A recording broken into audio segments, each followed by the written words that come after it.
This is the Danger Close podcast, Beyond the Books with me, Jack Carr.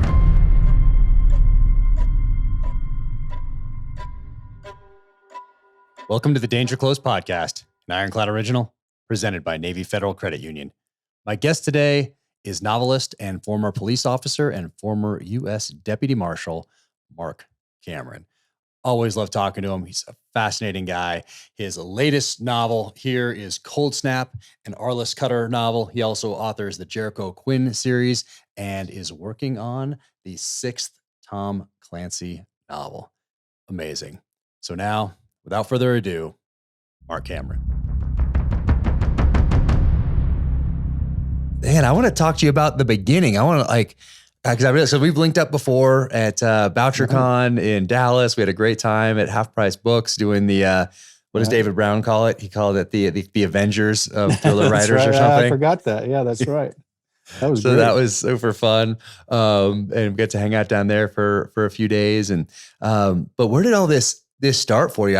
Where did you grow up? I grew up in Texas, near Fort Worth. Part of my life was down in Central Texas, kind of. If you ever read Old Yeller and Savage Sam down in the hill country down there, I spent my kind of formative years down there, and then high school up near Fort Worth. Okay. And did you always know you were going into law enforcement circles, or where did that? How did that start? Yeah, I told my wife. I met my wife in the theater department at college, and I told her I was going to be a drama teacher and a novelist. I always want to be a novelist.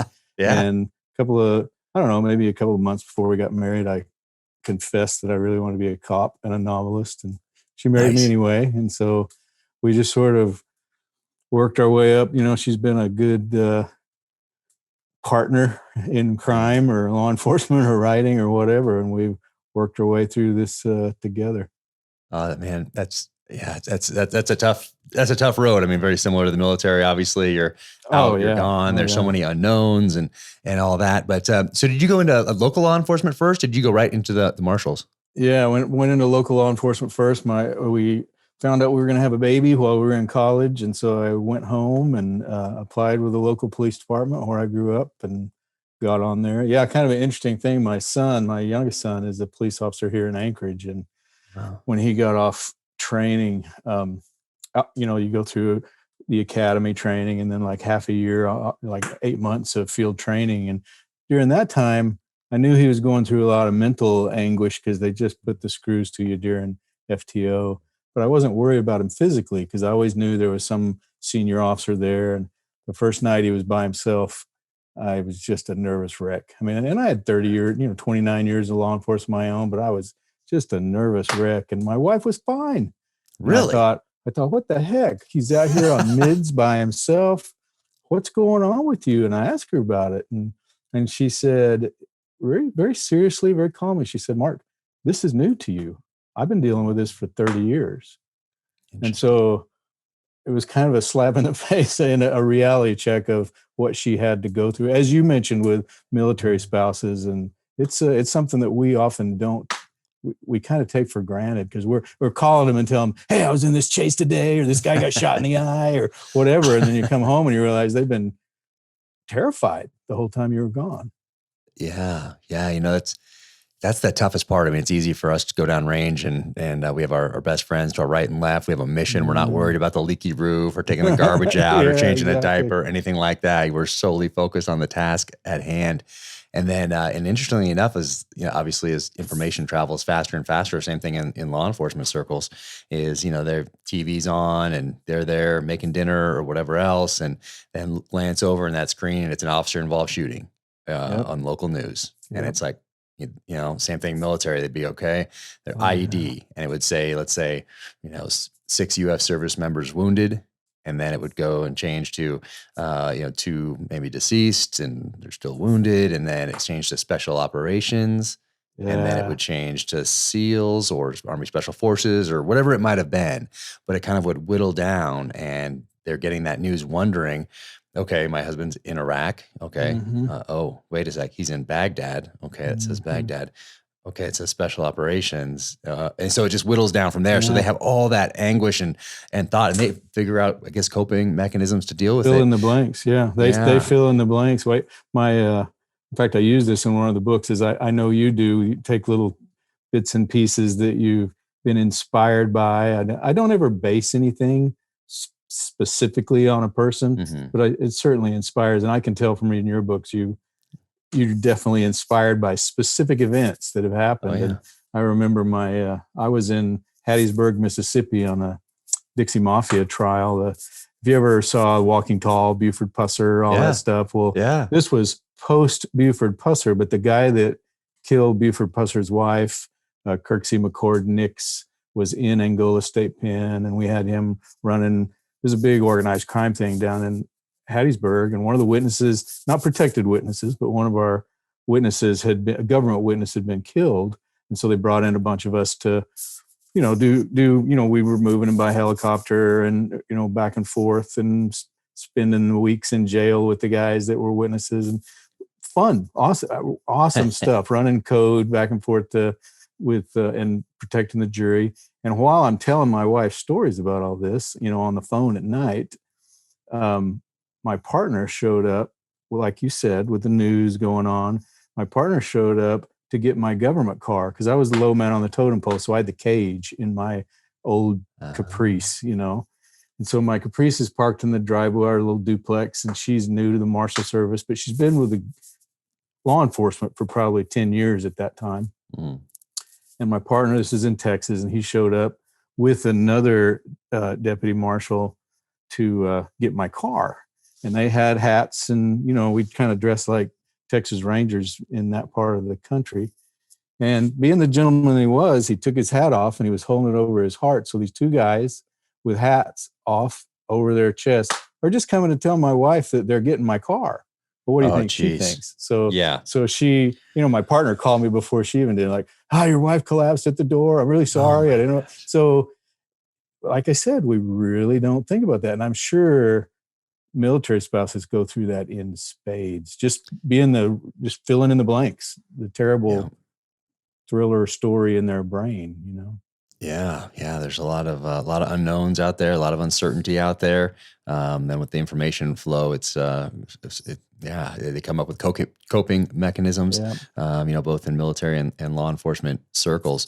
But so what was how much time did you spend in local law enforcement before you decided to apply for the Marshals? About 7 years. I applied 5 years in. That was back in the day when there wasn't the internet, and I started in '84 when I was barely old enough to buy my own bullets. Wow.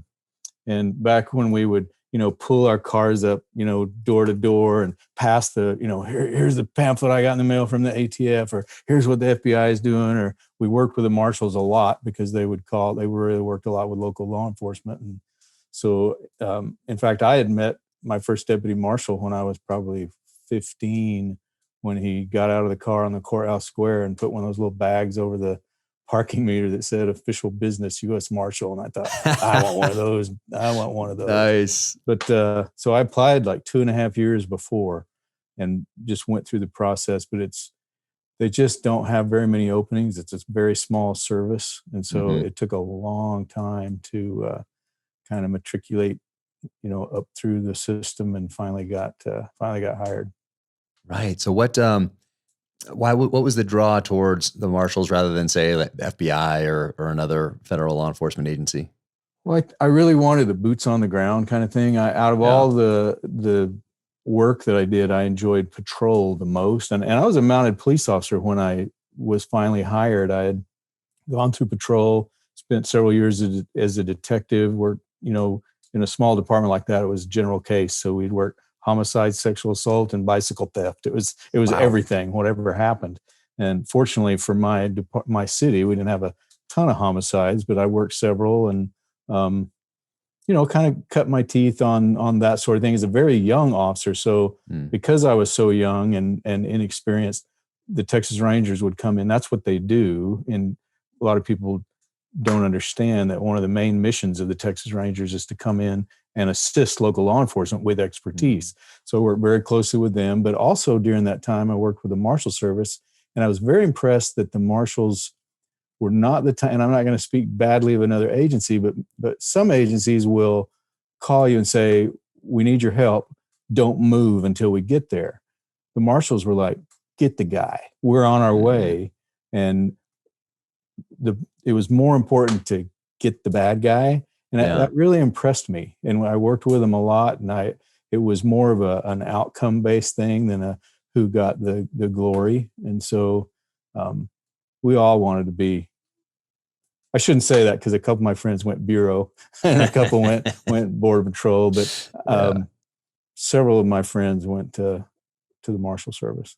Okay. And what were you, when you were doing local law enforcement, what were you carrying? And were you patrolling by yourself back then, or do you have a partner? Do you have an 870 in the car with you? What was your sidearm and what did you have in the car? So this was back in the revolver days. In fact, I was at Cabela's with my son probably a month ago.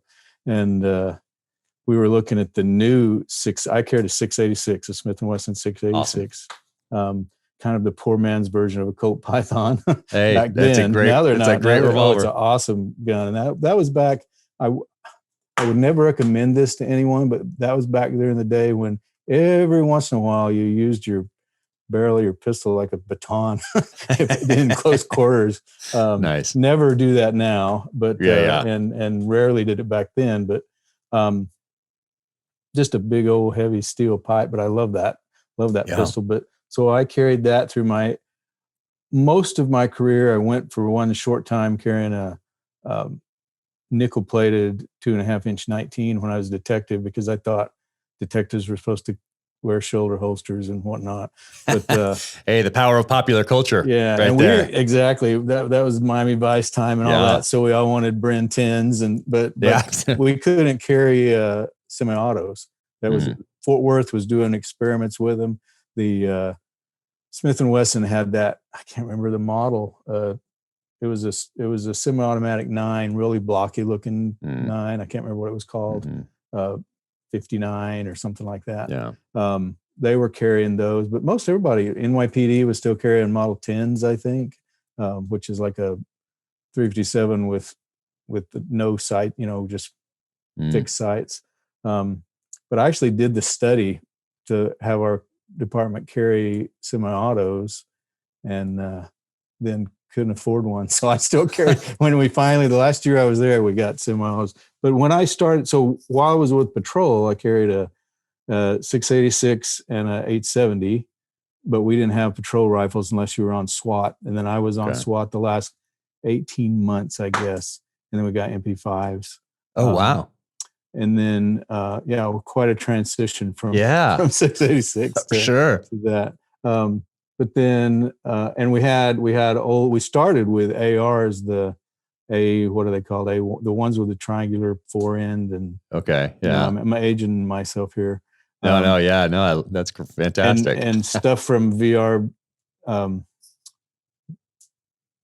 I can't remember what you call it, but the stuff from military surplus where we go in and get a pile of BDUs, and pick through them. That was our SWAT gear. But then when I went with the Marshals, they outfitted us with Ruger GP100s. I went with this federal service, and we were still carrying revolvers. This would have been in 1991. Okay. The following year, they changed to Smith & Wesson 40 calibers. And then shortly after that, Glock. Well, no, it was a while. We could carry whatever we wanted within certain parameters, which was great. So I love the GP100. It was another boat anchor, kind of a big honking piece of steel. Yeah. But I went to a semi-auto for a while, carried an H&K because I worshipped you guys, and carried that SOCOM pistol for a while. And then my revolver genes got back to me, and I started carrying a 624, which is a round butt 44 special, because we couldn't carry magnums. So carried a little 44, kind of all tricked out with pearlite grips and a Marshal's badge in the handle. And those were the days. I like it. Yeah. nothing wrong with a 686. We still had them in the inventory when I got to the SEAL teams, and I got there to my first SEAL team in 97. Yeah. And we still had 6, because coming over the beach, we didn't have shoot through bags yet. We got them fairly soon there afterward. But, anything that has a lot of moving parts and you get tossed in the sand when that wave rolls you at night and everything's covered in sand, and, 686 would still be okay. There were pictures, I think there's probably online, of guys doing CQB back then, CQC today, with the 686. They're running, they're all decked out and black and they look like ninjas. And then there's this silver 686. But I love that thing, and I still love shooting revolvers. I shot a revolver at a course in Thunder Ranch with Clint Smith, and I used the Thunder Ranch. It's a 45 ACP revolver with a rail on it, and I shot that thing. Everybody else had auto loading pistols, and I love doing that.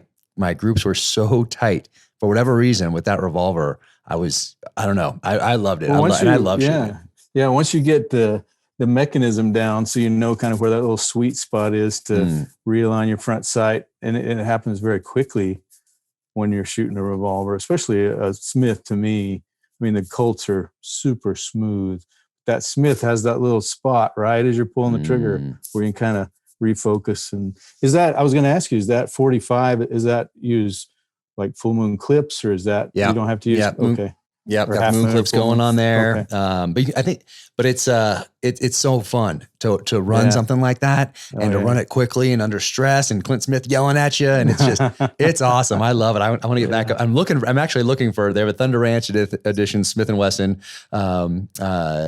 revolver 45 ACP, and I almost got one the other day, but then my gun broker account didn't recognize the password, and I was like, dang it, there's so much going on. And gun broker is dangerous, man. Yeah. Oh yeah. Yes. They're very dangerous. My son and son-in-law and I have figured that out. It's too much.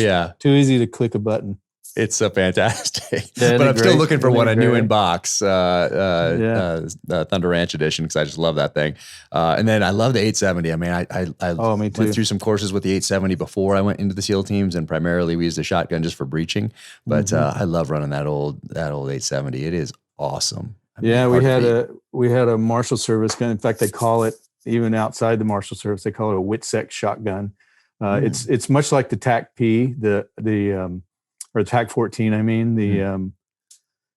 It's got the bird's head. The ATF classified it as a firearm, not a shotgun or a pistol. So it's got a 14-inch barrel, bird's head grip. The Marshal service has an 11-inch barrel with a little flange on the front, so you don't blow your hand off, because it's right in front of the little knurled knob. It's just cut off right there. Okay. But I carried one of those for years in Alaska as a tracker, because it fits right here, and you can once you see a bear off in the woods or climbing up the side of a hill while you're tracking somebody, whether it's a lost hunter or a bad guy, it's certainly nice to have some sort of Brennicky slug in the tube more than your 357 even. Oh yeah, no doubt about that. You hunt Alaska, so you know exactly what I'm talking about. Oh yeah. No, I love it up there. I try to get up there at least once a year. I just love Alaska. I went up there, spent 3 months before I went in the Navy, backpacking around, mountaineering. Love it up there. So what was that training like, switching over from the law enforcement? Did does everyone go to like the the Federal Law Enforcement Training Center? FLETC, or as we affectionately call it, FLETEC. It's FLETC. The Federal Law Enforcement Training Centers it's kind of like, I imagine the buildings. I hate to wax all philosophical and old, but the buildings that I stayed in still had exposed. They looked a lot like your building military in Coronado. That very sparse, exposed steam, and of course you don't need steam heat in San Diego, I guess. But you know what I'm talking about, that military gray. And so I always, when I write a KGB scene, I'm always imagining the barracks. And it was not like the military at all, though, in that we only got yelled at during the day. In the evenings, we were on our own. We didn't have. There you go. Much more civilized. Stuff. And I thought it was going to be that way, but we got there and you check in and all that. You can't obviously carry a gun then. Even when you're on the job later and go back for in-service, you check it in when you get there and count your ammo and, checking the gun, because otherwise there'd be like thousands of armed people going into Pam's bar, there on base. But we got there and they took us over. It's kind of like a little Motel 6 like thing, 2 people in a room and then a shared bathroom in between those 2 people and another 2 people. And then they told us, here's your closet and don't worry about it. The maid's going to come in the morning while you're in class. And I was like, well, this isn't what I thought it was going to be like. That's awesome. So interesting. It's a little different than the military. Yeah, very different than the military. But still, and it goes through phases. There's, now I think there's a lot more in your face during the day stuff. When I did it, it was a lot of classes, and then a lot of the in your face stuff was during defensive tactics and PT, and then the voluntary mandatory runs and fitness stuff at night. Yeah. And did you guys drive there and everything? Yeah. Everything? It's an awesome, if you want to write thriller novels, it's a good place to go. Probably not as awesome training as SEALs, but it was a fantastic, writing about bootlegger turns or J turns. I know how to do that now. I know what it's like to ram a car. I know what it's like to get shot at with sim rounds. So it's and a lot of surveillance stuff. Of course, then we do that after the fact, but there's times when you'll check out vehicles and radios and they assign you as a team. And then there's role players. The people around Brunswick, Georgia are kind of used to, or all of Glenn County, actually, in northern Florida and southern Georgia there. They're just used to a bunch of plain clothes, wet behind the ears, baby federal agents from every agency, with the exception of the DEA and the FBI, go to FLETC. Yeah. And so what was the attrition like there? Not bad. No, not bad. We had a couple of people. We had a fairly severe attrition in the beginning because of the first Gulf War. And so we had obviously several former military, a lot of people that were in the reserves who never thought they would get called up. And I remember being in the chow line, and these guys came over and talked to 2 of our Marine Corps reserves. And I turned around and talked to somebody else. When I turned back around, there was 2 trays just they were disappeared. But nobody really knew what was going on. We lost a couple to just not hacking it kind of thing, but not bad at all. Not like no bell ringing or anything like that. By the time no hell week, because the physicality of it, no. And I would say I got to go because of one of the Clancy's. I got to go. I've been meaning to tell you this forever. I got to go on a thing called JCOC, the Joint Civilian Orientation Conference. I'd written a scene or a couple of scenes about the Coast Guard, and one of the Coast Guard admirals saw it and recommended me for this thing that the SecDef sponsors, and puts about 40, I think, basically people that either can say things about the military, have a voice like novelists and whatnot, or people that can hire military members after they get out. And so I had in my cohort, there was like the president of Lionsgate Films and, different job, different people that own big companies. And one of the things that we did was we got to go to Miramar and fly in, different aircraft. And, nice.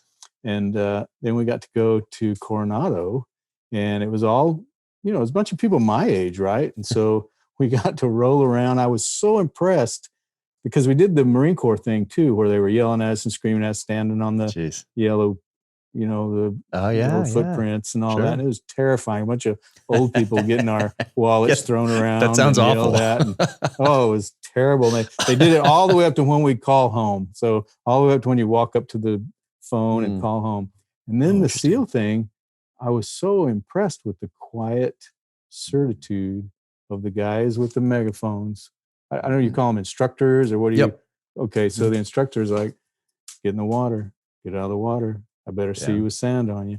And so we volunteered, and for 40 minutes, whoever wanted to do it, 40 minutes nearly killed me, Jack. Of course, at that time I was 58 years old. But I remember General Adignon, he's the Inspector General of the Marine Corps, was one of our, docents, if you will. If you can you can count a 2-star in the Marine Corps as a docent. And I was a sugar cookie in the sand. If you look on my social media very close, you can see the tears running through Oh, stop down it. my. Oh, I was about to puke my guts out. My fighting weight's about 220. All right. And he came up and so I'm like about to die in the sand, and again for only 40 minutes, right? And he came up and he goes, "Mark, you are fat and you are old. Why are you doing this?" And I said, "I can't not do it, General." And he goes, "Outstanding," and walked away. And I thought, okay, all right, I can do it. But my hat is off to you guys, even young guys. They all, because they were doing it like they got out of our way and I think they were kind of happy to have us there for 40 minutes. But they all just looked like, oh my gosh, it was incredible. It was incredible, which was actually the best part of the whole thing, was seeing the men and women in the service going through. I worked with a guy he was with the Bureau. His name is Tom Norris. I don't know if you've heard that name before. Medal of Honor winner. His pictures up in Coronado there. Medal of Honor winner. The guy that got Bat 21 out. Anyway, he was a Bureau agent when I was in Coeur d'Alene, Idaho. So it's kind of cool to go through there and see his picture and chat with we got to have chow with some of the SEAL instructors. Yeah. Fantastic. Oh, that's awesome that you did that. That's very cool. I'm going to go scroll down in your social media. I don't think I've seen a picture from that. I love your social media. And I love the older pictures that you put on there from like the 80s and 90s. Yeah. Like those are fantastic. Yeah, well, it's hard to miss the guy crying in the sand. Oh, it's not. I'll find it. And so when you graduated the academy there, now you're a full-fledged U.S. Marshal. And Deputy where's US your Marshal, first Deputy U.S. Marshal? And then where do you go for your first assignment? Is it a field office, or how are you guys stationed there? Yeah, I was very fortunate because I had prior law enforcement. A lot of folks come in, right out of college, and I had prior law enforcement. So I went to a 2-person sub office. So there's the main offices where the presidentially appointed U.S. Marshals are. Okay. We have kind of a little, I'm friends with my old U.S. Marshals, but we have a little saying among the service that the gold badge is given and the silver badge is earned. The gold badges are the ones that are some of them come up through the ranks, very few, but that's political appointment that changes with every administration. Interesting. Generally. But I went to a sub office. The main office was in Tyler, Texas, a couple hundred miles away, and I was north of Dallas and handled from just west of Texarkana all the way across the top of Texas. It was along to the Red River and all of that area. I know Red River down County to Dallas, but not Dallas. Dallas is North Texas. So they're all set up by judicial district. So spent about 4 years in North Texas, when back again, dating myself, but really pre-computer. There were computers, but we still kept 3x5 or 5x7 cards on each prisoner, and went out and just arrested bad guys. It was a phenomenal time in the Marshal Service.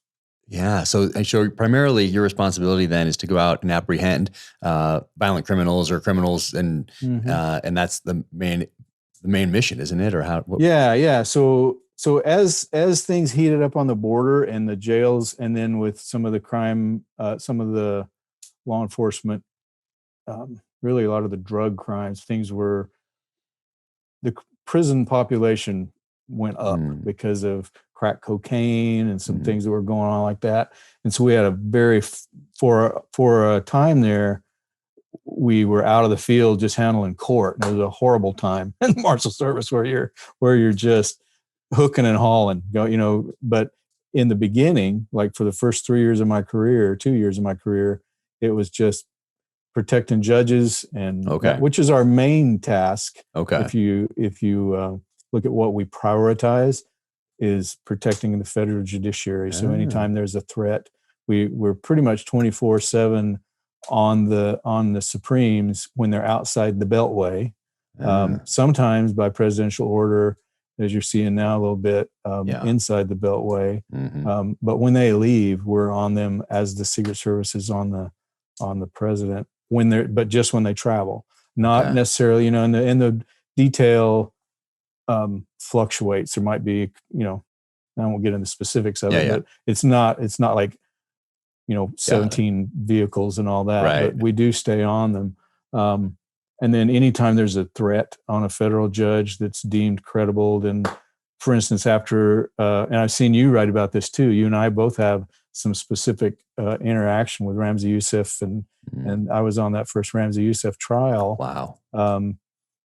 Mostly, now I handled the Hooken and Holland portion of him because I wanted to, I knew this was part of history and I wanted to be, so I volunteered to assist with that part of it. My main job was to protect Judge Mukasey or Judge Mukasey's wife at the time, who later became the Attorney General. But he was one of the two judges that heard those cases to do with the first World Trade Center bombing. So, and as a matter of fact, during part of that detail, we rotated through there a lot. We protected Judge Mukasey for several years because of the threats coming from overseas. And as part of that trial, a lot of times we would go up and eat at the windows of the world, at the top of the World Trade Center, just to kind of it was part of history, Wow. That's incredible. Well, speaking of that, where were you then on 9/11? Let's see, on 9/11, I was in Alaska getting ready to go to work here. Yeah. We were, we're 4 hours different. And so kids were getting ready to go to school. And, of course, everybody's stunned. Everybody can remember right where they were. And we had, stuff was going on all over the country, obviously, but Alaska was it got so weird because, when you're in Alaska, if you look up, there's a plane above you. Always. There's just some kind of, unless you're like way off the beaten path, hunting or whatever. But generally speaking, around any area where there's people, it's like suburbans. Anywhere else, there's a bush plane flying above you. And I think, aren't there more planes per capita in Alaska than anywhere else in the world or something?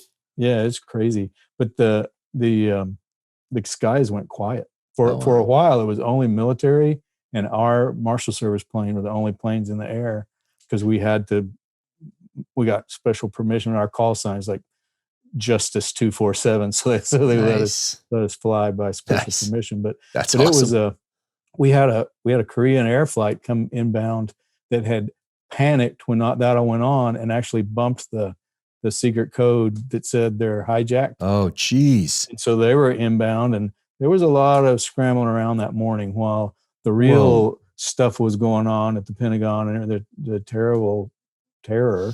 We were scrambling around trying to figure out, and those of us that have been on a while were looking at each other like, why would anybody want to crash into the federal building in Alaska? This is not a prime target, you know, but it's still, there was a lot of, what terrified me more was the mayhem that caused, not worried about a plane flying into the federal building, but we were certainly able to use it later on to point out to people, this is why we need to plan. This is why we need to drill. Yeah.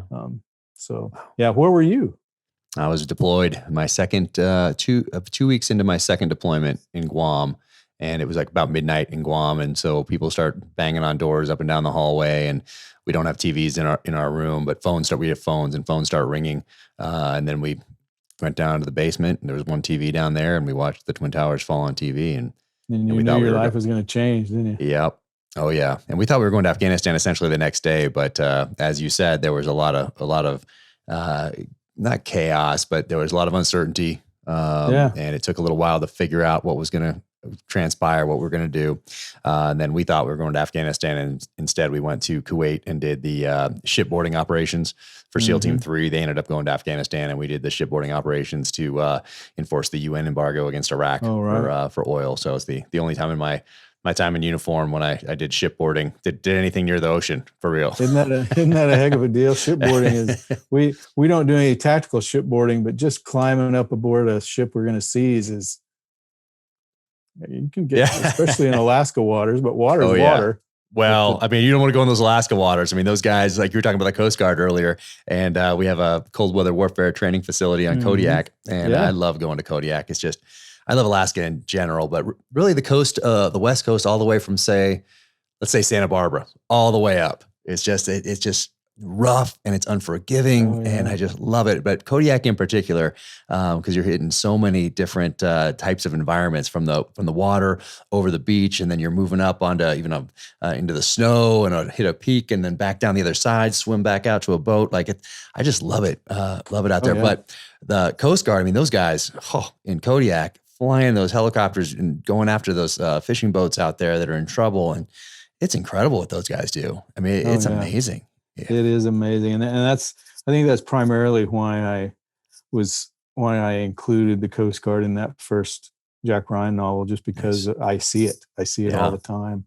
And they help us up until 9/11, Coast Guard law enforcement and many of the Coast Guardsmen were sworn in as special deputy marshals because they needed law enforcement authority. And that's where they got it, because they were part of, when it wasn't wartime, they were part of Department of Transportation. Mm-hmm. And then during wartime, they could be brought into the defense. But so we swore in loads of Coast Guardsmen in the beginning.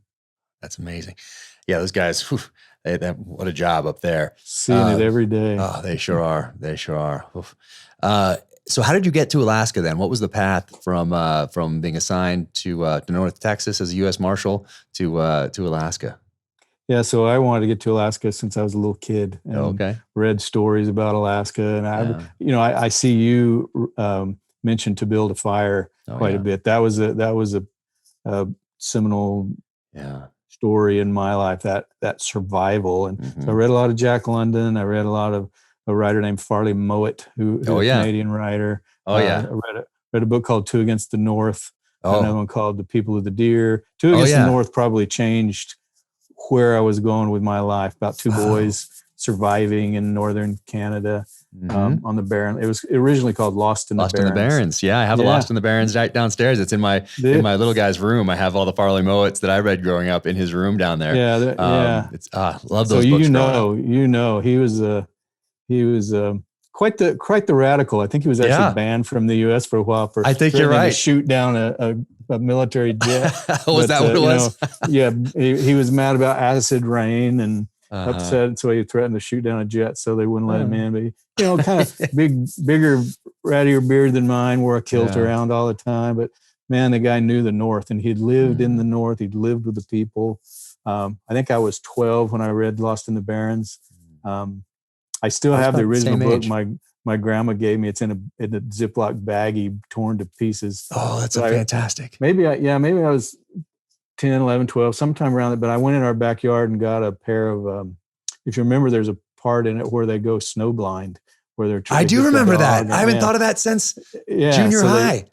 So they go that was the first time I think I I didn't know what that was either. In Texas, you don't know about snow blindness. So I went back, found a cottonwood root that I could carve, and carved myself some Eskimo goggles. Right, the little slits, right? Yeah. So I totally remember that now. My parents and my friends were thinking, what's wrong with this crazy 12-year-old kid walking around with cottonwood roots on his eyes? That's so great. Had every National Geographic about the Inuit. And, I did too, So I just knew I wanted to move up here, ended up marrying a Canadian girl from Calgary.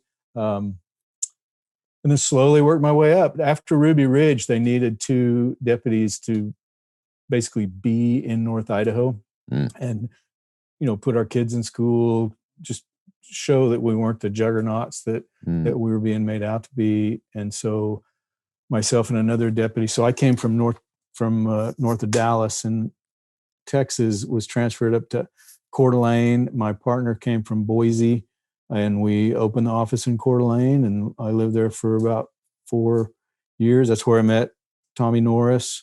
Wow. Spent many a evening every April surveilling the Aryan Nation and copying down license plates with Tom telling me stories. And Tommy, he mentored my oldest son, who at that time wanted to go to the Naval Academy. Okay. And Tommy and I didn't work together a gob. We got some good arrests together, but my son was, at that time, he was in the 4th, 5th, and 6th and 7th grade, 4th through the 7th grade. And so Tommy just really, being a Medal of Honor winner and a SEAL, and he's the only FBI agent I ever knew that had a glass eye because of the thing that he was in with the geez. second Medal of Honor, where the other Right. SEAL got a Medal of Honor, getting him out, earned a Medal of Honor. I shouldn't say got. But so he was just a super nice guy, super soft spoken about it. Yeah. And so my son, talked to him a lot about the academy. He gave my son the advice, keep a book on yourself, and then my son ended up going to the Air Force Academy because there's not a Navy presence in Alaska. So that's who was talking to him all the time. But, there you go. But it was smart. definitely because of Tommy Norris. Absolutely. Wow. Amazing. And did you have to volunteer then to go to Northern Idaho? Or were they looking for volunteers and you volunteer, or you get voluntold? Volunteered, but I had my wife actually got breast cancer, and her mother had breast cancer at the same time. And so I approached my our headquarters with the permission of my marshal and said, could I get I'll pay my way, but could I get a transfer up here to get my, anywhere along the border, just because my mother-in-law is in Calgary. My wife's going through chemo. We want to time it when she's finished with her chemo. And we were young. I mean, she got breast cancer when she was 30. Oh, wow. And it was pretty aggressive. So a lot of surgeries and all that. So, and people that read my books will see that there's often a nod to a very strong female character who's dealing with that. But I try not to make it the main story because that's not their main story and it shouldn't be, right? Went up to North Idaho. So we were closer to Calgary, spent 4 years there. Everything was going great, but we started getting some pretty radical stuff left on our door because we were feds. And I was going to ask you about that. Yeah, I just decided that it was probably time to not raise my kids there as a federal. There's great people, and we loved our neighbors, and we loved our friends, and the beautiful area around. We live north of Coeur d'Alene, between Coeur d'Alene and Sandpoint. Oh, wow. And good work. I mean, there was rural stuff and tracking and mostly fugitives because we didn't have a judge there. So we didn't have court very often. It was just chasing people. Wow. But it was not the place to raise kids as a federal law enforcement officer. That was during the time when there was a lot of radio programs on that were, shoot feds in the head. And it was a rough time to be a federal agent. And so when the opening came up to move to Alaska, I volunteered for that right away. Okay. Got it. And then how was Alaska? Were you already doing the man tracking stuff in Northern Idaho? And then how was it moving up to Alaska? Because it was still fairly, I guess, you're still in the wilderness. You're still doing some of that, more of that than so. Yeah. Yeah. Yeah. It was the first time I'd ever been in a headquarters office. So the marshal was right down the hall. I'd been in, as much as 350, 400 miles away from the bosses. It was always just me and another deputy. That's the way to go, by the way. And I know, being a garrison soldier, if you will, is not my way. Exactly. But Alaska has this kind of a very frontier, the last frontier, but the district itself has a very frontier feel. And so all the deputies were, in fact, I told one of the computer guys, we were just getting, email was coming on and fax was, in fact, I remember as I was moving up here, fax machines had switched from that thermal paper to a regular kind of paper. Oh man. The government in general held on to fax machines for a long time. Oh, I know. I asked my they were reluctant to give those up. I asked my son a long time, or not too long ago, I said, hey, did you get a teletype on that guy? And he goes, no. Because this is not 1987. I don't live in the teletype world. Fantastic. Yeah, so we Alaska is one of those places where you can do, because it's a headquarters office, because there was people in Fairbanks. There's only 2 deputies in Fairbanks, and then everybody else was here. We did a little bit of everything. Ship seizures, going out and seizing. I mean, one of my first gigs up here was seizing 30,000 pounds of frozen pollock. That I don't even know why we were seizing it, but it was that was one of those, you have this court order come down and the Tommy Lee Jones, I don't care what yeah. season it. There's a seizure order here and I'm going to go out and do it. It's not as sexy as a guy jumping off a dam, but you go out. So a lot of different things, and more than anything, and I hope it comes out in the books as your experiences downrange come out. I love the rural aspect of it, but I love the native culture aspect of it because, from being on Kodiak, you can have Alutiiq people, in Western Alaska, you can have Yupik, Northern Alaska, Inupiaq. Both of those are Inuit / Eskimo type people, ethnicities. Interior Athabascan, Gwich'in, down south, Tlingit, Haida, the totem pole builders. So there's one of my very first tracking assignments, and I was an outdoorsman before I came to Alaska, but I wasn't a certified tracker. We went through actual training classes and certifications to become trackers. And mainly it was the being able to write a report and the technical aspects of it and the tactical aspects of it. So running kind of I get down on the ground and track, whether it's an elk or a person, but then we were taught by folks from the Border Patrol or David Scott Donlan School. I was going to ask you about that. How to run point. Now he does it a little different because it's that whole, shoot on either side of the tree and run, more like you might be using in a tactical combat tracking. area. Yeah. But our tactical tracking is because much of our tracking might be after a lost hunter, but in a situation where there's moose and bear and there's elemental things out there that you have to watch out for as well. Luckily we don't have to watch out for snakes, which is always worried about in Texas. But so we run kind of a point slack thing where the tracker's on the ground, usually with that Witsec shotgun in the reach, and then an overwatch person that's over the top of them with their rifle. And so they're your eyes and your protection. So you can focus 100% on the ground, and then two people flanking. So much like, really that's a David Scott Donlan kind of a thing.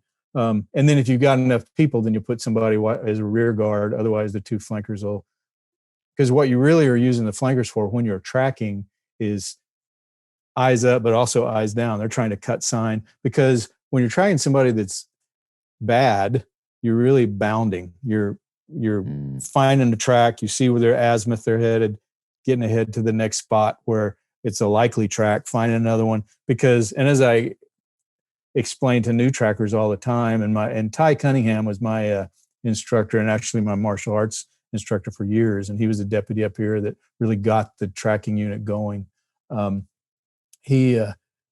So I learned through him and some other classes and then taught others. But a lot of trackers, especially new ones, they want to be, especially with reality TV, they want to be the guy on the horse that comes up and, finds the lost hunter or finds the bad guy. And it just doesn't work that way in this day and age. When you're the tracker, you're on the radio saying he's going north by northeast, and they send airplanes that way. It's very rare that, so you're bounding and you're just trying to get a direction of travel, and then somebody on ATVs or horses or aircraft, they actually find the guy. Trackers are very needed, but because we can also tell, okay, they're getting dehydrated. They're one of the things I pointed out in this last book, I think, or one of them, something as small as, if you think about, and I'm sure you guys know this, as you're walking along with a long gun, if you're walking along without a long gun and you turn, you look over your shoulder, somebody might be behind me. But think about what you do when you have a long gun and you're holding it. When you look over and check your six, 99% of the time, you'll turn around and walk backwards, because you want that gun, just subconsciously, you want the barrel of that gun to go where your eyes are going. And so you'll turn around and check your back trail walking backwards. So we will be able to say, there's a good chance this guy's armed with a pistol. For some reason, people with a pistol don't do it. They'll walk and they'll look over their shoulder and keep walking. But people with a long gun will turn on. So we just look for little things like that. Interesting. So to give the other people obviously in the books, you try to make it so it's, bad guy against good guy, and the bad guy's extra bad, and more of the mano a mano thing. Right. Yeah, it's great work, great fun. Oh man, the tracking is so fascinating to me, and I wish I had been able to do in the military or out the David Scott Donnell and Tactical Tracking Operations School. I think somebody else is running it now. I can't remember the last time I looked into it, but I wish I had been able to do that. They had a law enforcement military course. They're always like at Fort Lewis or somewhere doing that. And I remember I put a proposal before September 11th to try to go to one when I was at SEAL Team 5. That didn't work, didn't get approved. But that stuff actually became very applicable after September 11th, especially that psychological side you're talking about. And when you look for where IEDs are and all the rest of there are definitely parts of that are quite applicable both in Iraq and Afghanistan. But the tactical tracking stuff is interesting. And I did do a tracking course with the Border Patrol with BORTAC. Oh, they're fantastic. BORTAC is fantastic. So it's like tactical, special operations guys. And so I did do a course with them. And that was fascinating because, I mean, you're on there and you're seeing all the, adaptation. So, they're figuring out what people coming across the border are doing. And then they figure out that that the Border Patrol's figured out that, and they have to adapt. So it's this constant game of adaptation, just like warfare, obviously. But I can imagine just alone, if you're by yourself and you're out there and you're tracking, and then you look up and then you're staring into an AK or something like that. Like that's when we're talking about tactical tracking, having that team, those flankers out there, having that aircraft, having that drone, whatever else, so you don't pick your head up because you're like, okay, getting closer, because you don't know when that guy's turned around and decided to wait in ambush or just veered off a little bit to flank you. And there's a lot more to it than just chasing somebody who's going a certain direction, because they can turn around and turn the tables, or they can circle back, or they can just flank. And there's a whole lot to it. But that course was amazing doing it with those guys. And I certainly don't envy them what they're dealing with on the border. No, that's a tough. And the thing about Border Patrol is they're getting to use this every day. Yeah. And as you said, oftentimes just one or two people out there by themselves, and they definitely learn to be very good trackers. And just, my son, he's a member of, it's essentially a full-time SWAT fugitive team now, but on patrol, if you think about it, whether it's combat or patrol or whatever, you're using tracking skills. Something as simple as going up and checking the hood of a vehicle to see if it's cool or not. Right. A crime scene search is a tracking skill. So something like if you were to go up on a hide or somewhere where you're tracking whatever high value target or whatever, and you see, for instance, in the sand, the imprint where somebody's been laying down and both their elbows are together, okay, they're watching you. If one elbow is in front of another, they're probably watching you through the scope of a long gun, right? Little tiny things like that Amazing. You try to put the story together. And that's, even in tracking in snow, you would think, oh, that's easy. You're just going footstep to footstep. Well, yeah, except if you know that their urine starts to turn dark amber, then they're not drinking enough, and you can get some other psychology. If you know that we have a thing, and I can't remember the name of the nerve. I knew it when I was going through school, but there's a nerve that runs up the front of your shin that when you start to get hypothermic, it doesn't work as well. And so you start to clown walk, you start to slap your feet. So it's really, you can look at somebody's tracks and tell a great deal about them, besides just their direction of travel. So that was a fascinating part to me. Oh man, it's so cool. And so how long did you spend with the Marshals, and when did you leave? I've been retired almost 10 years. I can't believe it. I spent 22 years with the Marshals. I stayed the last 15 in Alaska. I transferred up as a POD, plain old deputy. Was a judicial security inspector, focused on inspector in the Marshal Service is like a supervisor, except you supervise programs, not people. Just basically whenever you need a detail put together, protection, then you supervise those people. Okay. The rest of the time, you're just running the program. So witness security inspector, judicial security inspector, the fugitive ops inspector, we call that an enforcement inspector, but that's fugitives. And then was a supervisor, operational supervisor for a year, and then promoted to the chief. So basically the chief deputy is it's the boss that stays on. It's the civil service boss of every district. So the marshals come and go. There's 94 judicial districts, 94 marshals, 94 chiefs, and then everybody else. So I spent about 6 years, not quite 7 years, as the chief here. Wow. And then retired. And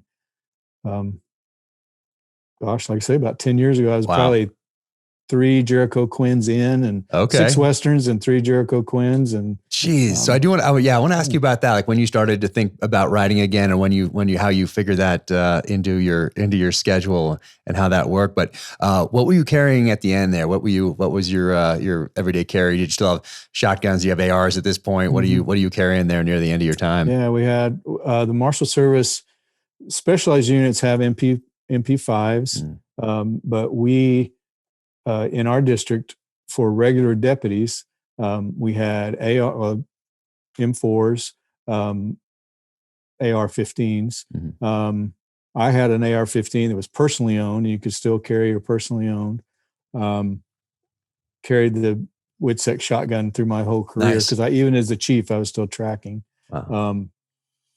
But I can't remember what year, but I want to say like 2004 or something like that. We mandatory switched to Glocks. Okay. So everybody had to carry either a Glock 22 or the 23.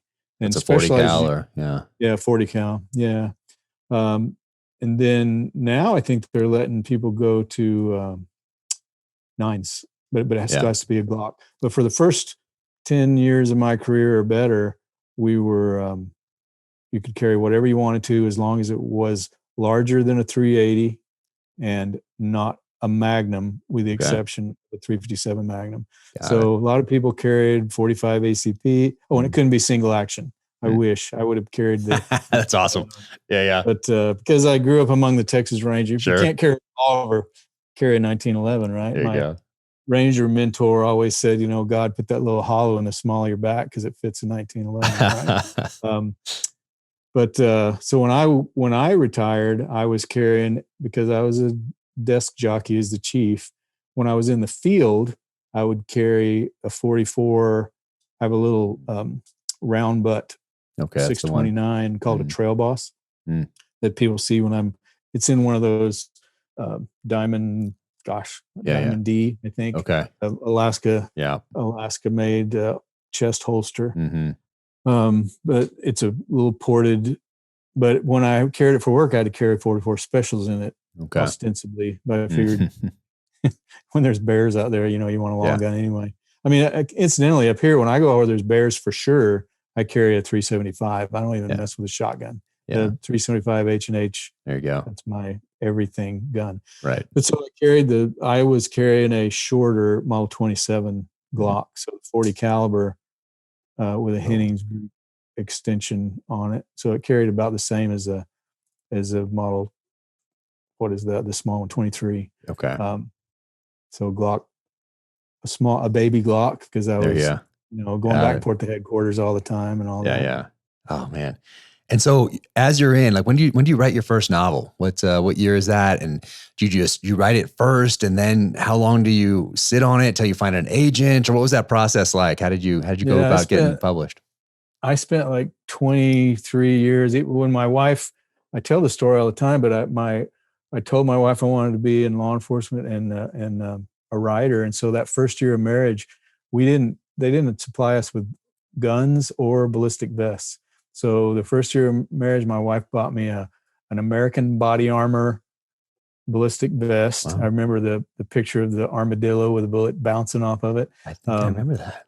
Yeah, and they were, you washed them in the shower. Like, they didn't have a protective cover. You just like scrubbed them off every couple of days, because in Texas they could get pretty ripe and quite heavy too, with a big metal. You didn't have the soft trauma plate. So the metal plate that went on the top. So she bought me that, and I think it cost like $400. It was expensive. I mean, our rent payment wasn't $400 in 1984, but she bought me a ballistic vest and a Smith Krone electric typewriter. And so I was writing short stories and essays and really trying to get short fiction published for almost 20 years before I actually got published. And she, I didn't watch a lot of TV. So whenever I was traveling, I was constantly writing and just filling in the time I had a college professor tell me one time, he was actually a drama director. he kind of saw my tendency, I think, to waste time talking and jabbing, jabbering with people. And he took me aside and he said, Mark, you have a lot of potential, but you will never reach that potential if you don't figure out how to use those 15-minute segments that everybody else is wasting. Oh, wow. So if we were deadheading back on a plane, with no prisoners, I'd write my story. If we were sitting in an airport waiting to catch a plane, I'd write in a story. So I constantly had a book with me. And I remember coming home and I'd sold a short story. I can't remember to who, Saturday Evening Post or somebody. And not even that first, because I think but my wife met me at the door and this is years of just rejection letters and, gnashing of teeth and weeping because I'm wasting my time. And spending time away from family, as you've got these family commitments. But if you're going to write something and you have, and these were all self-imposed deadlines. Right. And I remember she met me at the door with a rolled up magazine and she, told me I'd gotten published and she swatted me on the butt. And there was like $700, which I'm not downplaying $700, but it's not quit your job kind of money. Swatted me on the butt and said, go write us a new couch. This is working out just fine. Go write us a fridge.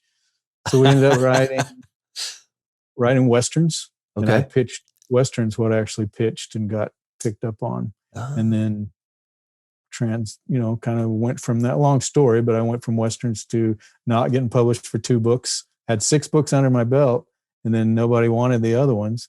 And I had a really, really nice 1.5-page rejection letter from one of the big 7 at the time, big 6. Very nice. Effusive compliments on my writing, but it's not very commercial.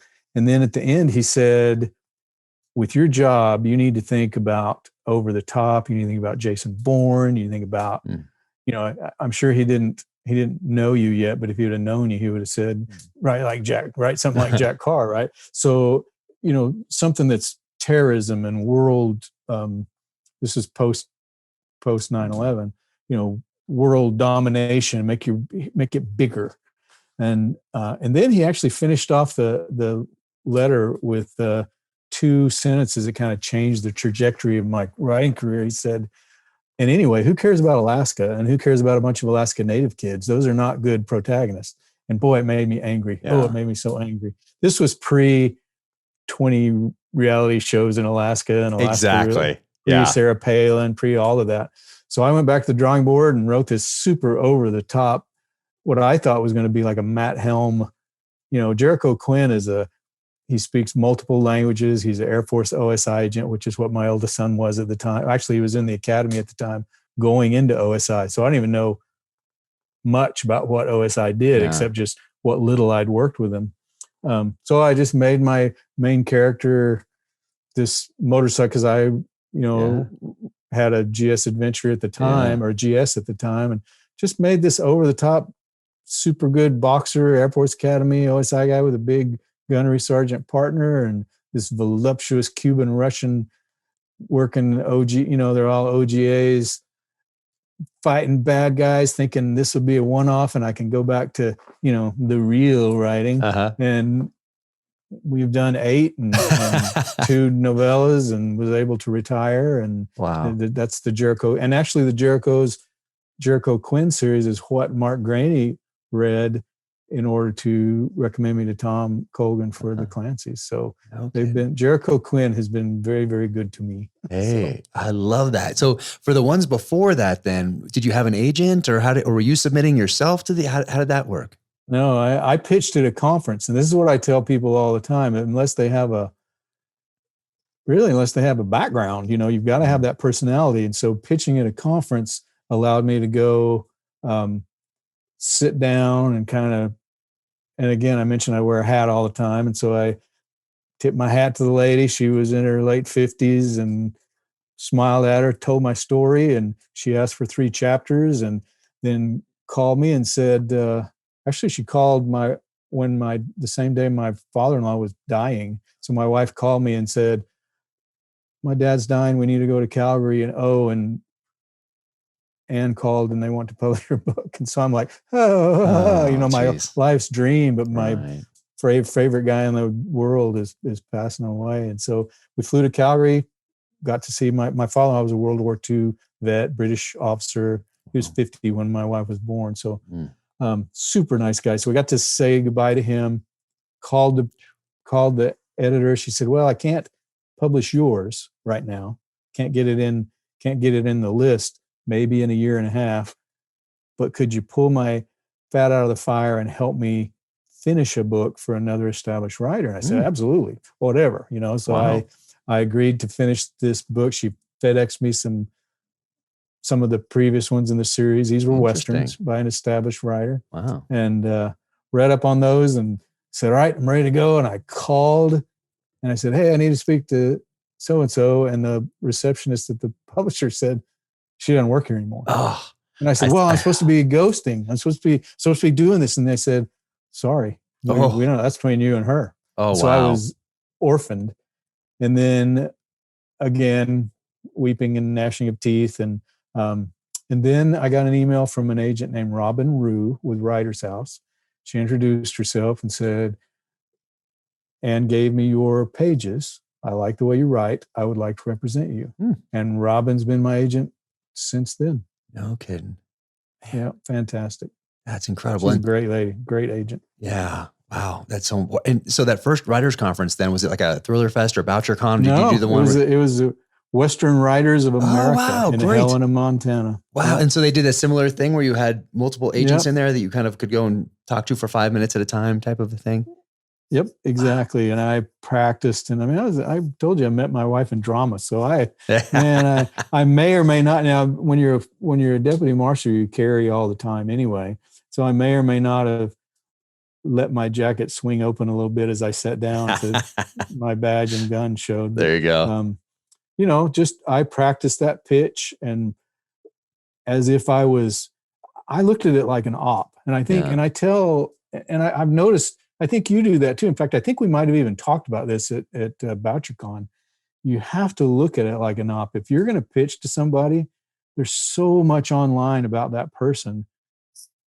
Make sure you know what they like, what they don't like, and not in a creepy way. Right. Just to get to don't take it too far. Yeah, don't take it too far. Don't have pictures on your wall and red lines and all that. Exactly. But at least know if it's a good idea to mention your kids, or if they particularly like Alaska, or basically more what to point to, than anything else. So this was a lady that had just published a book about the Border Patrol, and so we chatted about federal law enforcement, and it was and just a super nice lady. So she's passed away now, but long time in the industry, and I pitched to her and I think 3 other people. So those pitches they're just a way for you have the kind of personality, for instance, that is very personable in person, makes you want to be your friend. That doesn't always come across, not from you, but from anyone. It doesn't come across in a query letter. Yeah. And they get hundreds a day. So it's tough. Those pitches, those Thriller Fest, BoucherCon, those are phenomenal for this sort of thing. Yep. I recommend that to people all the time as well that reach out. I say, hey, just go. I know so many people that have sat down across from an agent and had that connection, whatever that is, but they had to go to Thriller Fest a few times, BoucherCon a few times. They had to go to just anything like that where you can sit down. And volunteer. You have to. You got to put that time in, and it's worked out for a lot of people that we know. Simon yeah, Gervais, exactly. Yep. Picked up. I've met you through Thriller Fest or through BoucherCon. I met Mark Graney through BoucherCon. It's good stuff. And so is that how Mark initially found you, was at a conference or became aware of you? Because he did a number of the Tom Clancy novels, and then 7. It was time for him to move on. That's a lot of work, as you know. It's a lot of bandwidth. It really is. I'm finishing one up right now. Wow. And it is a lot of bandwidth because I'm a Clancy fan. I've been a Clancy fan forever, and you want to be and this particular Clancy that I'm working on now is a retro Clancy. Oh, great. Which is kind of That's cool. absolutely fun to write, Berlin in 1985. But because that's when I was in law enforcement. That's when I, met a Stasi officer. That's when, that's the kind of thing that I remember. The revolvers and no cell phone days. Right. That's great. I can't wait for that one. Hardwired into your phone, in your car, kind of a thing. That's going to be great. Is this your sixth one? Yeah. What number is this? Six. Six. Yeah, okay. This is number 6. And so Mark and I met at Long Beach, at a BoucherCon in Long Beach, just in passing, hey, how you doing? I was writing the Jerichos, and he's just a super nice guy. And so we got to know one another over the course of maybe 3 other BoucherCons. And then how hard it is to get, not hard to get, but how busy you are. And I know you get asked to read people's stuff because we all get, hey, could you give me a cover quote? Could you, and I'm the kind of writer that likes to read what I quote, right? And I know you are too. And so when Mark offered to blurb my book, he goes, what are you working on? He goes, do you want me to give you a cover quote for it? I was like, geez, Louise, yes, I do. That's awesome. That's great. Because you're Mark Graney, and that, I love the Gray Man series. And it's funny, as an aside here, I would say that, so I told you my son's on SWAT, when you're never a prophet in your own country, right? So if I go and I hang out with the SWAT guys, they're not like, oh, you write the Clancys? They're like, oh, Jack Carr? Oh, Mark Graney? That's the respect I get, right? Because they know me. But so Mark just hit me up and said, what are you working on now? Send me send me an e-file of it. And so I sent the manuscript to him. Had no idea he was putting it forward. Wow. No idea at all.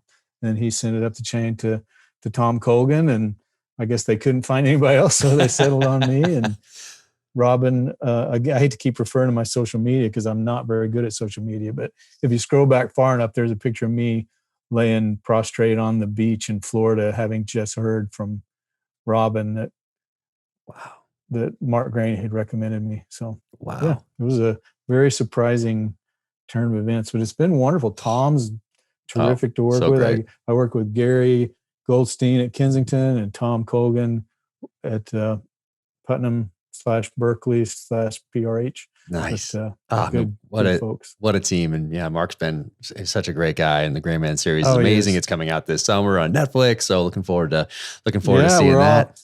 You guys are both be on the screen. That's going to be pretty wonderful. wild. Real wild. What's great about it is I talked to Mark about this. I think they complement one another because the Terminalist is an 8-part series on Amazon. His is a movie on Netflix. And I think they complement. Like if someone sees Gray Man, is going to be like, oh, that's amazing. I want to go. Where's something more similar to that? And then they'll go to Terminalist. Exactly. And then once someone goes through the 8-part series of Terminalist, they'll say, oh, it's something else. What is it? Oh, over here on Netflix, there's the Gray Man. So I think that they complement one another nicely, which is so cool because Mark's been so kind to me over the years. But how is it working on? Are you working on these at the same time that you're doing a Clancy, or are you putting the Clancy to bed, then working on this, solely focused on this, and then this is done, switching gears to the next Clancy? How do you manage doing 2 huge projects like this? So they overlap, but they don't overlap in that I'm not writing the bones of one book at the same time, morning do one. So you know how that is. When you're editing one, you're writing the other one, but I stop. So when I'm editing, like I just have a couple of months of work done on the Clancy. Then I had actually set the next one after Cold Snap is called Breakneck. Nice. And I set Breakneck aside. I set the Clancy aside, went back. I have a tendency to write 90% of the book and get to basically the climax. And then put it away. And then I start the other one. And then when I come back, then that's sort of coalesced in my mind. And then I do another wash over the whole book, fix the stuff that, so-and-so had she needed to be from here because of this. And so I fixed that as I'm working my through. So I built up a good head of steam by the time I get to the climax. And so I do it. I sort of got it in a bit, skip back and forth, but I generally go back and forth between eventually I'll get back to another Jericho. But right now the Clancy's require because I was not in the military, and anybody that reads my Clancy see that I rely very heavily on people that I know that are in the military. But my Clancy's are generally espionage / that kind of CQB, running the rabbit kind of a thing, where there's a lot of gunplay / when espionage goes bad, there's gunplay, and that's what these are like. So, but still a lot more research than I would normally do. Where the Cutters, that's been my life for the last 20, 30 years. Right. And so I can generally sit down and write those and then say, you know what, I need to run up to Utqiagvik, which is Barrow, what they call Barrow now, or run down to Prince of Wales Island, down by Ketchikan, where I've been to many times, but I want to go back and get the feel for it. Yeah. So, but I don't need to do the very intense research that I had to do, even for the Jerichos, to get I get the dynamics I get the guns, I get the fighting, that stuff I know.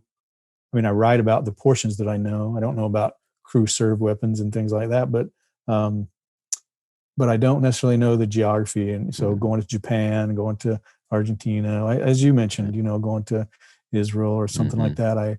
It's if I can. Now during COVID, I use a lot of Google Earth and YouTube. And a lot of times I'll look up something like, what does Bolivia smell like? And you'll get fascinating blogs of people that have been there, and you can sort of mine that stuff without, if you're not able to go there. So exactly. Blogs are a great resource for sure to use. But and are you still riding the motorcycle? You still have the 1200 GS? I sold that one, but I'll get another one. Nice. It's sort of, I've been so busy that I generally keep one down in Texas and then ride up in the spring as things thaw. You ride all the way up to Alaska every spring?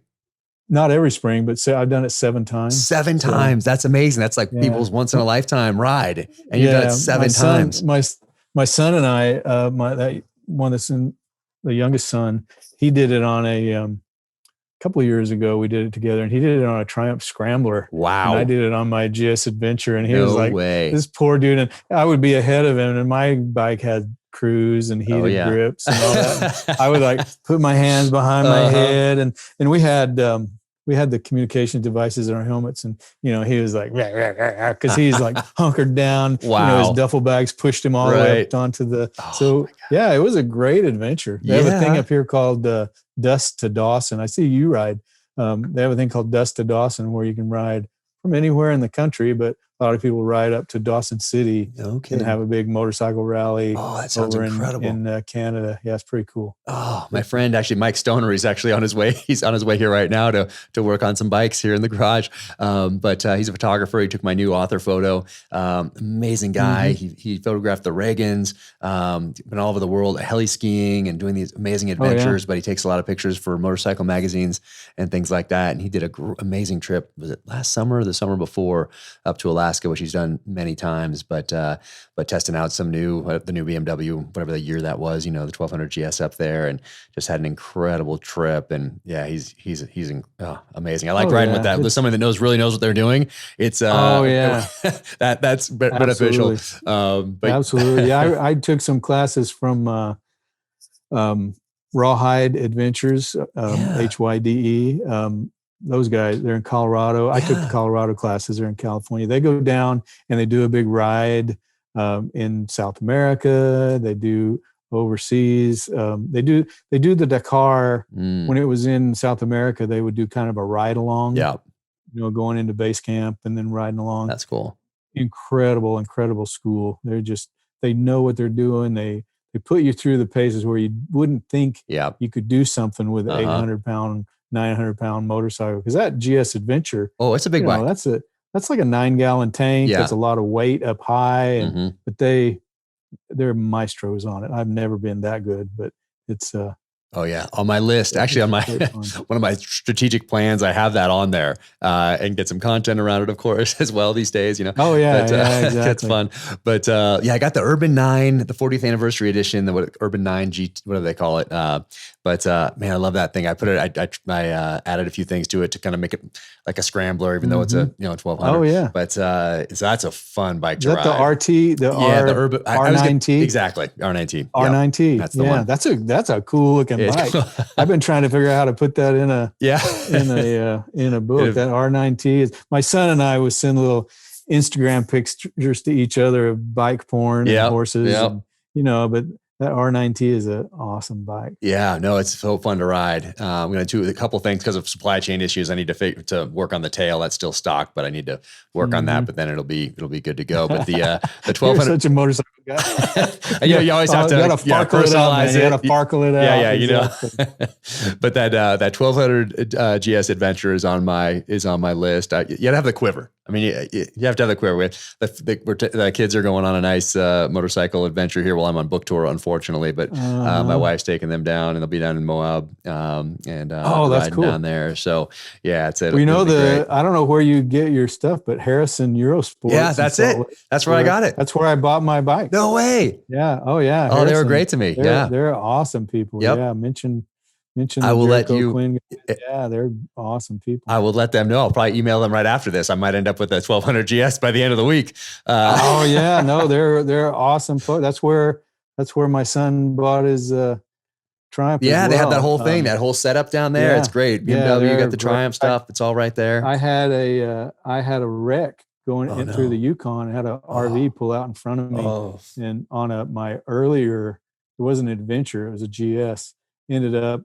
And I'm a all the gear all the time kind of guy, especially on these long rides. But I remember it was a low side, so the bike was ahead of me, and bouncing along ahead of me. And I was only going maybe not quite 30 miles an hour, but that's pretty fast to be bouncing on your back down the highway. I want to bounce at any speed.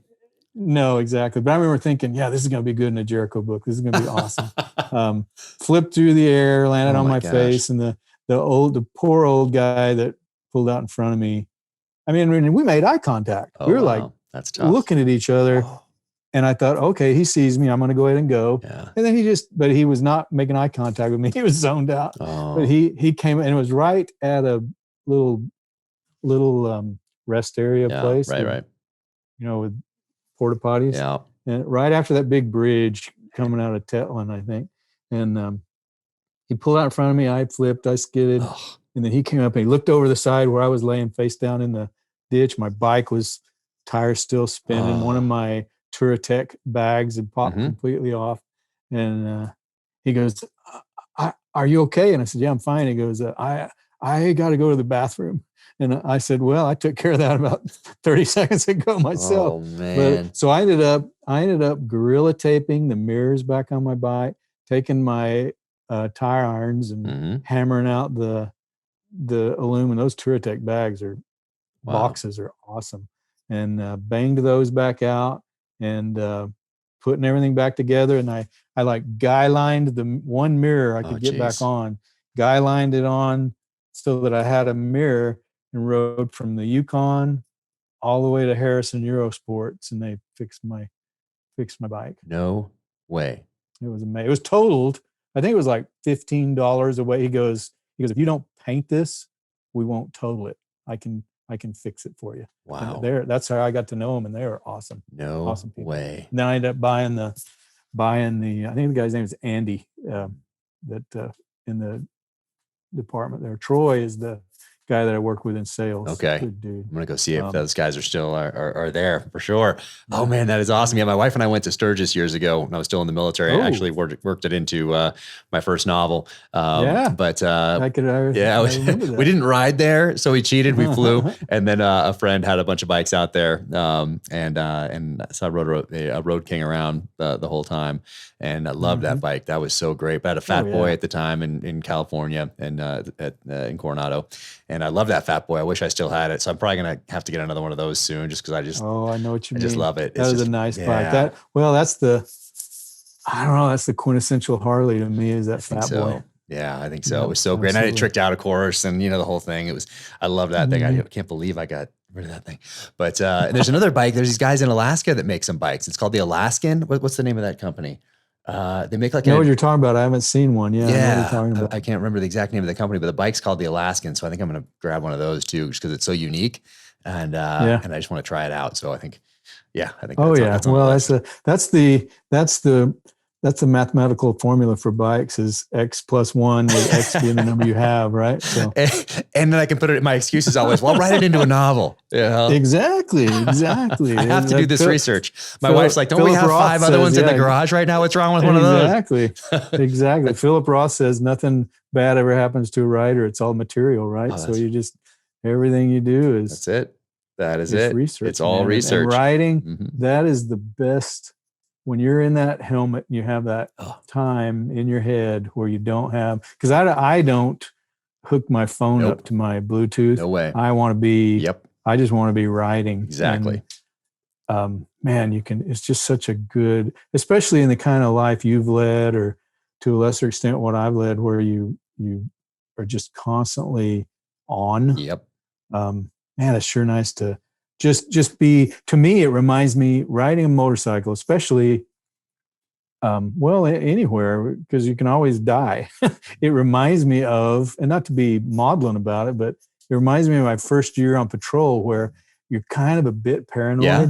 Like everything's, trying to kill you. Yep. And truly, if you're not riding with that kind of a mentality, you're not defensive enough. Yep. You have to ride like everybody's on crack and their cell phone at the same time. Yep. And putting on their makeup and trying to, because that's kill like you. half the people on the road anyway in some places. Exactly. So I know you look over and see, and there's no hand on the wheel. They got a cup of Starbucks and they're putting on whatever or reading their phone. And yeah. No, I don't connect mine either. And I found that especially now, there's so many inputs and so many emails coming in and so many texts and so many phone calls. And it's just more and more of those are stacking up, which I feel very fortunate about. But, sometimes in my car, I'll have the phone there, whatever, and you can still hear the buzz or whatever. Not on the bike. And I don't even want one of those holders there. I'm glad to hear it. No chance. I put it on airplane mode. Your uncle Mark is telling you not to do that. So that's good. It's good advice. Happy. Yeah. We need more Jack Cars. So don't be augering in on your bike. So no, I don't even want to feel it. I don't even want to just put it on silent and have it in my pocket and feel the buzz and be distracted by that. I don't want it there doing my navigation. I want none of that on the bike at all. I want, and it's so freeing. It's so freeing. Like I'll just take the bike and even just do a little ride right around here, just to I don't even need to clear my head, but just to take a breath and just enjoy and not have these inputs. And I find the bike is like really nice. Yeah. I just got an FJ 40 out there from 1978, original engine, and obviously it's stick. So 4-speed. I'm like, and you have to be working. So you can't have the phone. Nothing can distract you in that thing. I can't even have a cup of coffee because you're working that thing. And with those just 4, gears there, you're working it. So I do like that as well. I mean, it has a top speed of like 40. So you don't want to go, too far in it, but that's fun too. But the bike's just great because you get that helmet on and you get out there and you're just, checking it and getting ready for that ride. And then off you go. And there's something so freeing about it. So I love doing that. I'm going to do it this afternoon. Actually, I'm going to do it. Good. We do that with UTVs and ATVs up here, just to get away from, there's something very freeing about being outside the signal, being away from any signal.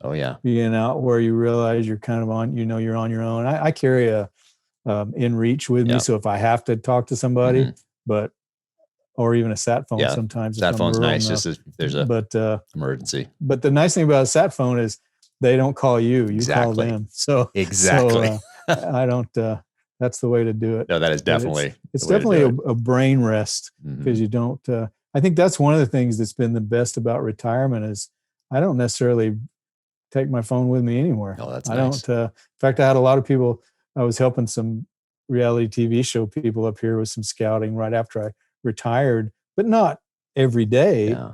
And they would like kind of yell at me like, well, we couldn't get a hold of you. Yeah, you're right. You couldn't. I don't do that anymore. I'm out doing something else. I'll call you back, leave a message. There you go. And it's a different mentality, and I like that much better. Oh yeah, no, there's a lot to that. I hope we can go for. I know we've talked about it before, but I'd love to get on the bikes together at some point and maybe take a breath next time I'm in Alaska for a day or two, just to say hello and zip around a little bit. Yeah, that'd be great. We'll go do something. We'll get out in the woods. Yeah, we need to get you up here. Oh, it's definitely a unique place, as you know. Oh yeah, I've got my eye on a couple areas up there. I hope my wife doesn't listen to this. She likes being remote, but she likes also to be, close to a couple things. So feeling remote, like where we are, we're kind of on the outskirts here in Park City. But still being able to zip in and get the kids to school and do those sorts of things. Oh yeah, that's beautiful. Yeah, beautiful area. Not a bad spot. Yeah, this morning it was elk and mule deer and turkeys crossing the road when I was driving our little guy to school. So we saw all the three of those this morning. But oh man, so right here, we didn't really talk too much about this. That's okay. But this is out now, Cold Snap, and you're working on the next one right now. And look at that cover. It looks like all the things we were just talking about. Yeah, they do a good job. Kensington does a good job with the covers. That the interesting thing about that is that's set in March. But I got a friend it's July up in Fairbanks. Yeah, exactly. We say we got 2 seasons up here, winter and August. But my friend up in Fairbanks put something on social media, like, I'm sick of this weather, and they've got 6 inches of snow this morning, or 4 inches of snow this morning. So it's a cold snap here. In fact, there's a scene in the book where where Arliss is saying, I want to stay up here in the north, but aren't you worried about this storm? And the North Slope police officer said, there's always a storm up here. That's so it's not like you have to shoehorn it in. Yep. It's constantly some kind of weather. Oh yeah. We're recording this is, what is it, like May something. But yesterday morning, everything was covered in snow. I'm brushing off the truck outside and getting that thing warmed up before good elevation. That's good stuff. Yeah, no, it's great. I love it. I love it there.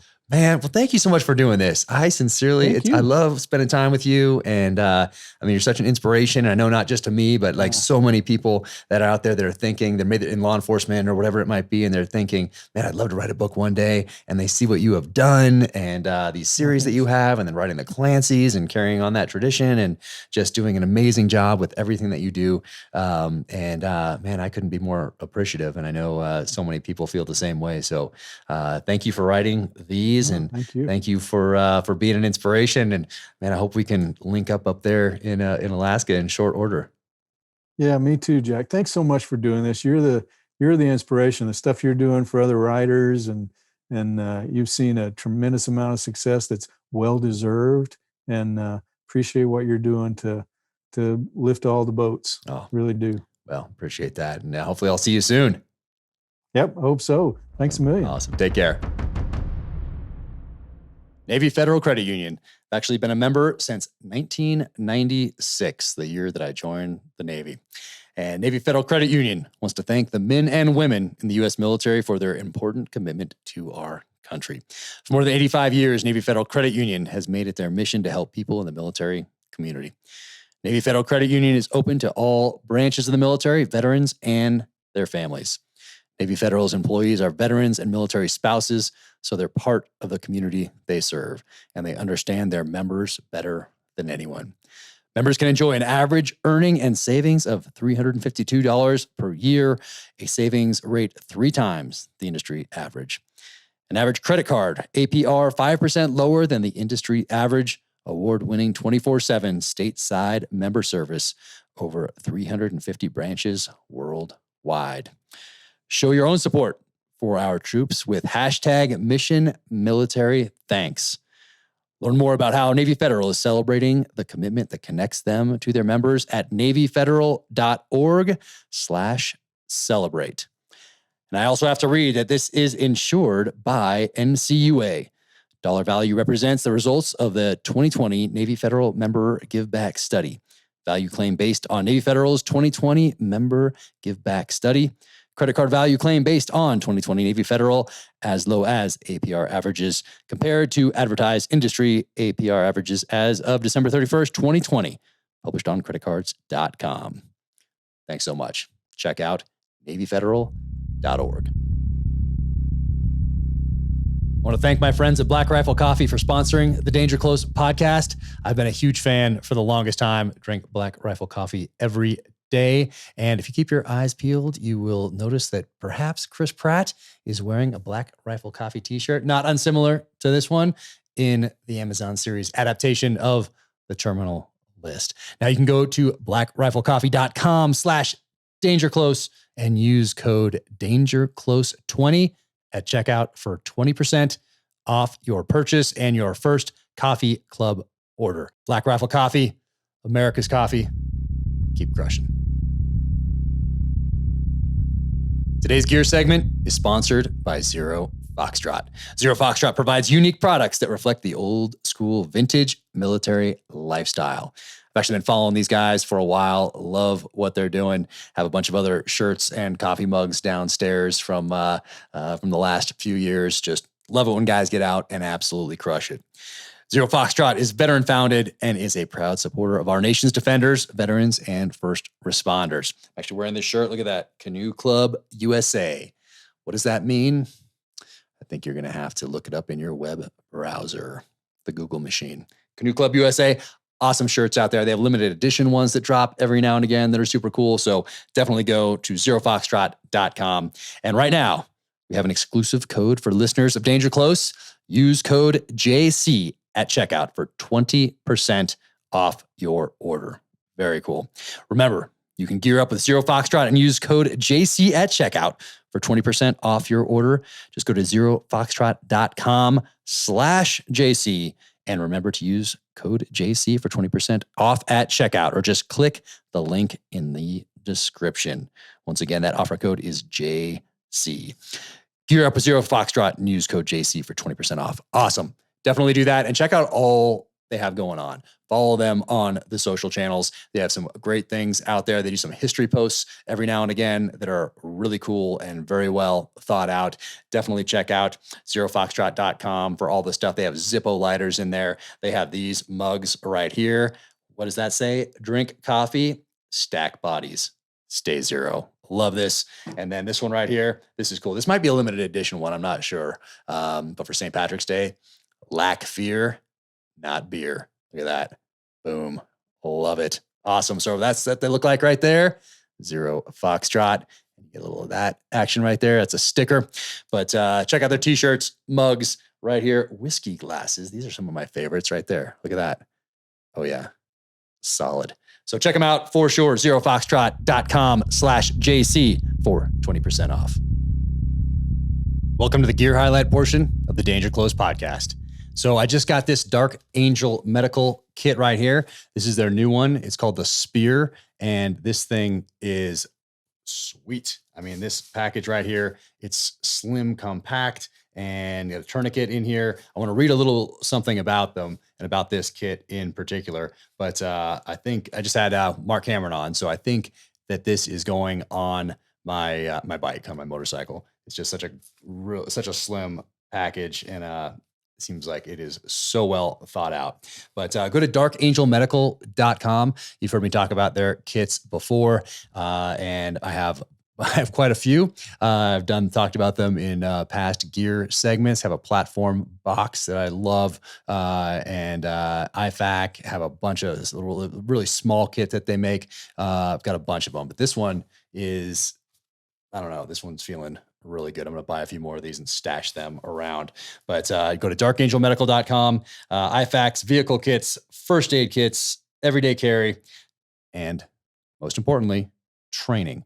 So go check them out. Sign up for their newsletter. Veteran owned and operated company. Just love what they have going on. And I want to read a little something here from the owner here, Kerry Davis, founder of Dark Angel Medical. Such an awesome guy. And right here, this is the S.P.E.A.R. It's the Dark Angel Medical Special Purpose Emergency Aid Rig. It's the newest addition to their line, and it's low profile, constructed right here. This stuff right here, which is a really cool material, constructed by First S.P.E.A.R. It's called Squadron Laminate material for those that that are familiar with that. Super low profile, snag proof as they could possibly make it. This thing is awesome. I'll read about a little bit what's in here. Right here, look at that little tourniquet garage, but I should probably read this so I don't mess it up. Click the buckle and grab the red pull handle. So right there, and it's deployed. Pull the center tab and the whole kit opens up easily to display the best trauma kit components available and ready to go. The tourniquet holder there is designed for the CAT Gen 7 or the Soft T Gen 5. And this right here, yeah, tourniquet garage. I like that. So it's not sitting out and exposed. So that's awesome right there. A whole bunch of great stuff in here. One pair of chest seals, one compression bandage, one roll standard compressed gauze, gloves, blanket, tourniquet. This thing is awesome. Yeah, quick clot bleeding control dressing is in here. So well thought out. Dark Angel Medical. Check them out, darkangelmedical.com. And once again, I said I have like most of the family of all their stuff, and can't say enough good things about them or the company. Incredible. So darkangelmedical.com. Man, Carrie, thank you so much. Sincerely appreciate it. And yeah, time for me to go order a few more. Thank you for tuning into the Danger Close podcast, an Ironclad original presented by Navy Federal Credit Union. To find out more about Marc Cameron, go to markcameronbooks.com. You can link to his social channels from there. And that is MarcCameron books.com. You can follow me at Jack Carr USA on the social channels. Go to officialjackcarr.com. That is the website. You can sign up for the newsletter there. jackcarrusa.com is the merch. And my latest novel, In the Blood, is out now in hardcover, ebook, and audiobook, wherever books are sold. If you enjoyed our conversation, be sure to leave a 5-star rating and review wherever you get your podcasts. And until the next time, take care out there. Be safe, stay strong, keep fighting.